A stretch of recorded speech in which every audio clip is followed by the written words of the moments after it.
Nous avons travaillé avec des professeurs d'aéronautique et un pilote de la Royal Air Force. C'est une pièce maîtresse dans laquelle vous êtes un chasseur de l'ONU chargé du maintien de la paix.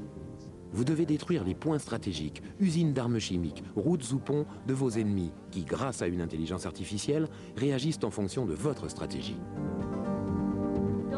Bande-son en Dolby, carte d'élévation digitale et ce n'est pas tout. La version CD de TFX contient plus de 100 MB de nouvelles séquences graphiques et des nouvelles missions qui n'existent pas sur la version disquette.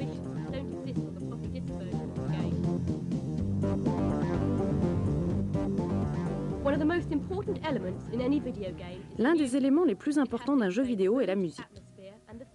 Elle contribue à l'ambiance et à la jouabilité. Inferno est développé sur CD-ROM. Vous avez donc une bande-son de qualité CD.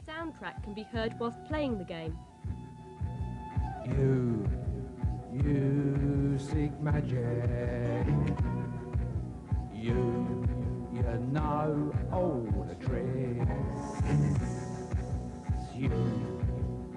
Pour ce projet particulier, Océan a collaboré avec le groupe de rock gothique de Nick et Mrs. Find, les Alien Sex Fiend, très connus en Angleterre. Allons voir de plus près cette étrange collaboration. Oui, alors on a été contacté par une maison de disques qui nous a demandé si nous étions intéressés par la composition d'une musique pour un jeu vidéo. On en a discuté, on a dit OK. Puis il nous a fallu des heures de discussion, des réunions interminables pour mettre au point un certain nombre de choses. Est-ce qu'ils voulaient le groupe entier ou juste Nick et moi? Voulaient-ils des choristes, un studio d'enregistrement? Bref, savoir qui, quoi, comment. Tiens, à la maison, j'ai un Game Boy avec un jeu Océan d'ailleurs. On avait une petite idée sur la question, mais on ne se doutait absolument pas de la tonne de boulot qui nous attendait. On y a passé des heures et des heures, des jours et des nuits, mais bon, c'était plutôt sympa comme ambiance, et puis on est assez content du boulot qu'on a fait. Après 5 semaines de travail intensif, j'ai voulu savoir quelle était la différence entre écrire pour un jeu et écrire un album.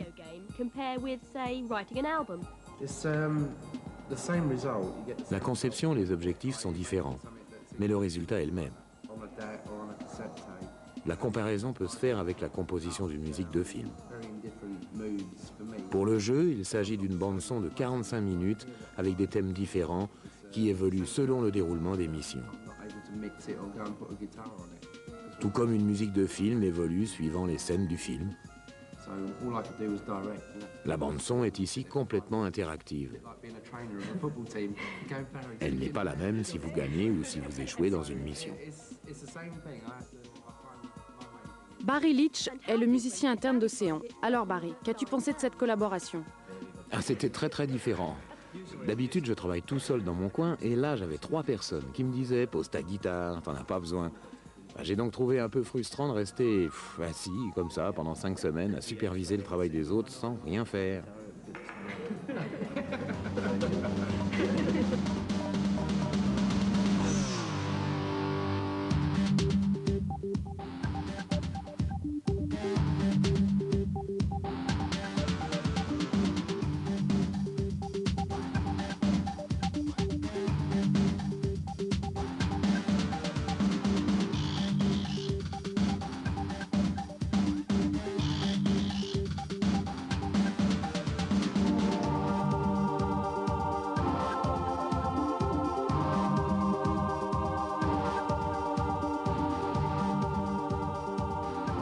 C'était un travail fascinant.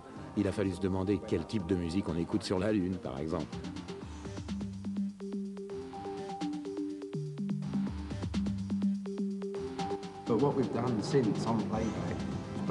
On a fait en sorte que toutes nos musiques et nos bruitages collent parfaitement aux images, de manière à ce que l'ambiance musicale soit en totale adéquation avec les différentes scènes du jeu.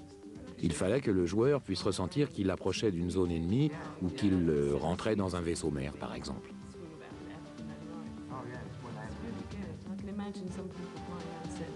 Le truc, c'est que c'est pas toujours facile de s'imaginer en situation réelle, tournant autour d'une planète et essayant de détruire tous les aliens.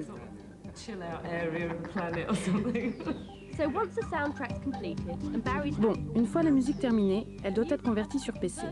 Mais après.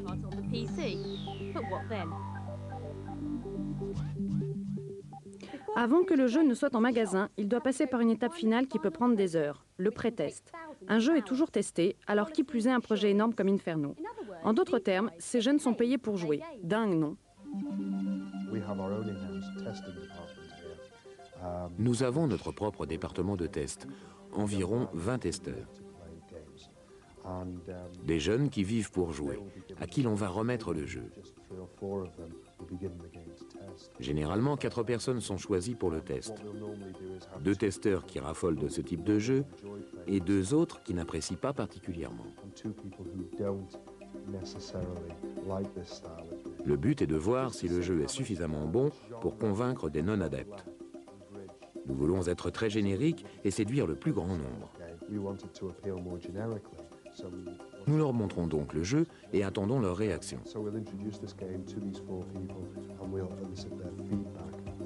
Ce jeu est-il séduisant? Est-il prenant? La présentation est-elle attirante? Les informations sont renvoyées à DID qui intègre toutes ces critiques et apporte des améliorations. Quand DID estime que le jeu est satisfaisant à 100%, le produit est renvoyé à Océan pour le test final. Le jeu passe alors sur le grill.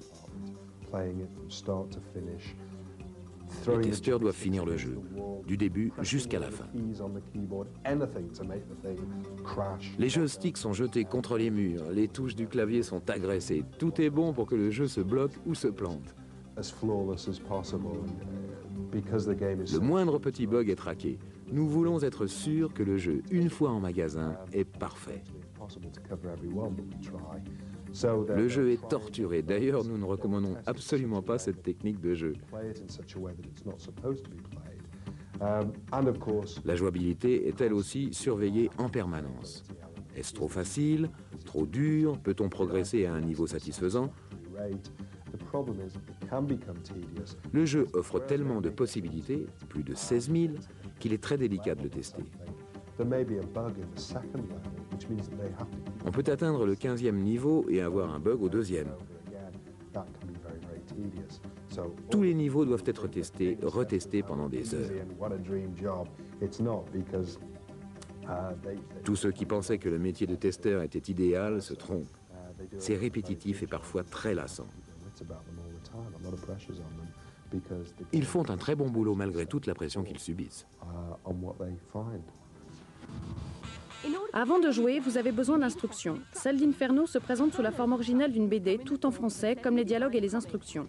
Cette BD a été réalisée par l'artiste Sean Phillips, qui a participé à la réalisation du légendaire Judge Dredd. J'écris une BD allant avec le jeu. C'est une partie du manuel d'instruction. C'est une sorte d'introduction aux personnages et à l'histoire.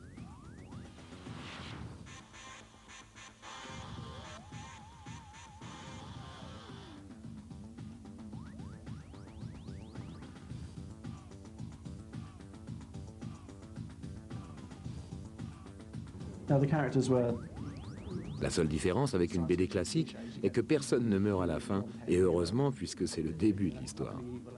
On a essayé de tuer tous les clichés et les stéréotypes que l'on trouve dans les BD habituellement.